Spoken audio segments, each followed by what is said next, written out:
Okay, in this video, we're going to take a look at how you can mark the text with Booksnaps. Now, Booksnaps started as an idea by my friend Tara Martin, who would take pictures of text that resonated with her with Snapchat and would mark it up, annotate it, make claims, back it up, and we've adapted it through Google Slides now, where you can take images of text and have the kids annotate it, mark it up, etc., and do a variety of things. So let's take a look at what that looks like.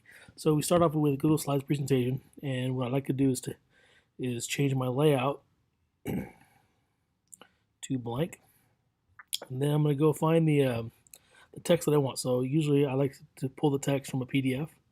So let's say I'm going to pull some text from this page here.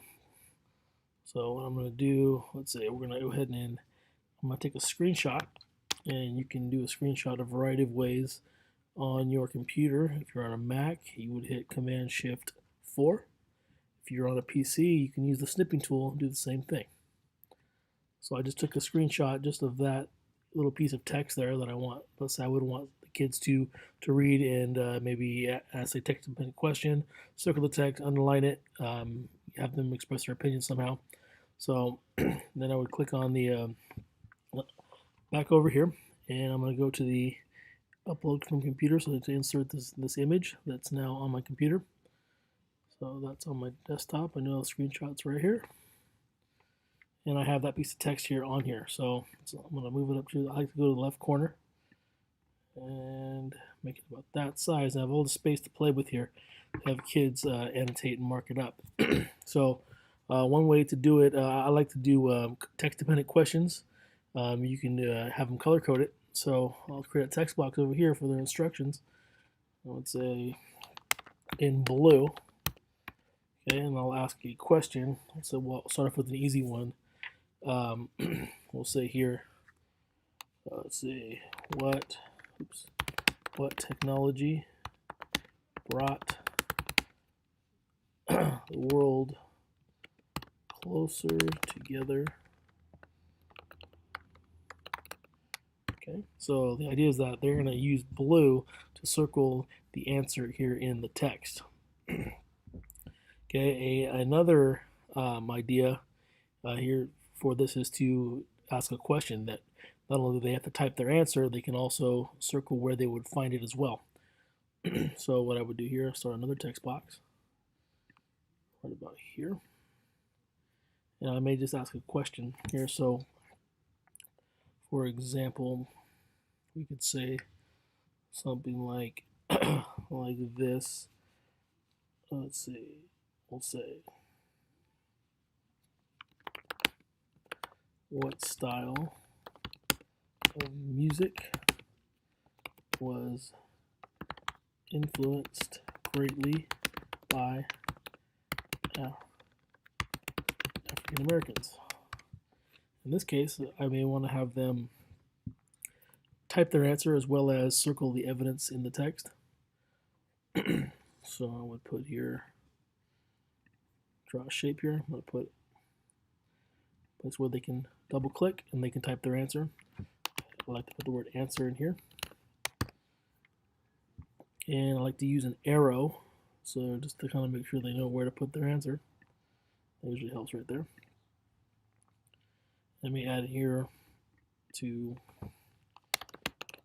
in red, so they'll have to use a red color to go in there and circle their answer after they type it in their own words.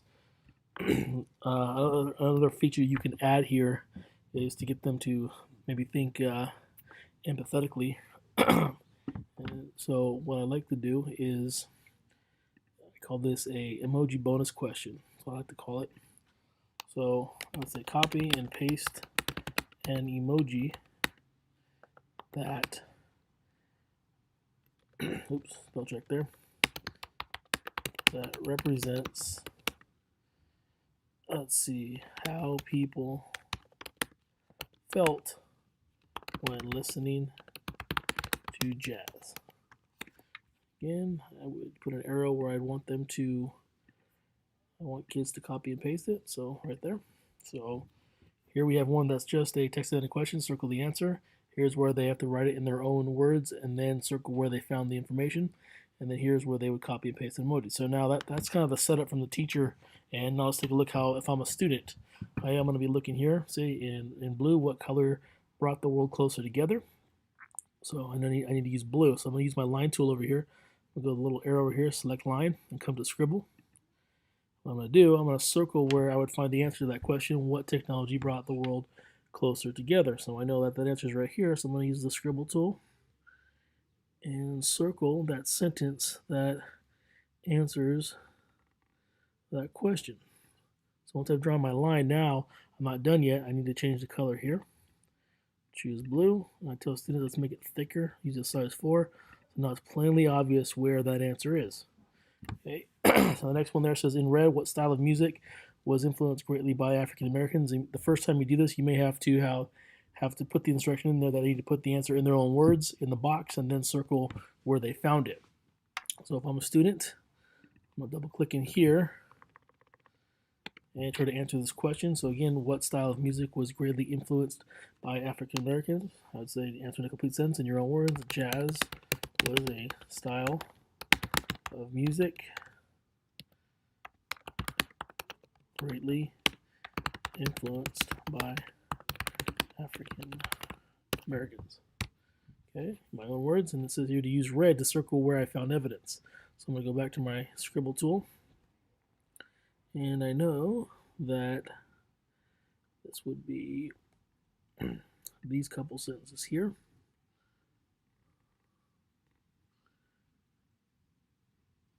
Right here. It doesn't have to be perfect. It says to make it red, so I'll go to my line tool here, change the color, make it size 4 so it's thick, and now it's plainly obvious where I found the answer that supports what I typed in here. So the next one here I like to call the Emoji Bonus, where you kids are thinking empathetically.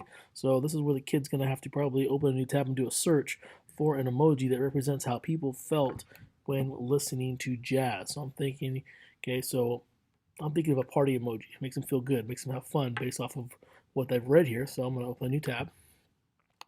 I'll put party emoji, and here's a trick here, PNG. That's what kids need to learn how to help filter their search. PNG, and I'm going to open the search real quick and look for a party emoji. Here's a good one here. Now, I know it's a PNG is if when it's done loading, you'll see a checkered background when I open it. If I see the checkered before, that means the checker is going to show up in the background. I don't want to have that on there. So this one is going to have a white background. I want to have it to be transparent. So you notice here when I open it, now you see the checkered background. That means it's a PNG, it's like a sticker, and it won't have a background. It'll fit perfectly right in there. So I like to have students know how to copy it and paste it. Obviously that's too big, so I'm going to resize it so it fits. So this is just one way that you can use Booksnaps to help kids kind of focus their reading, text-dependent questions, have them make statements and claims, have them back it up by showing evidence where they found it, have them think empathetically by adding the emojis. There's a variety of ways in which you can use Booksnaps. If you have any questions, leave a comment in the comment section, send me an email, or message me on Google Hangouts.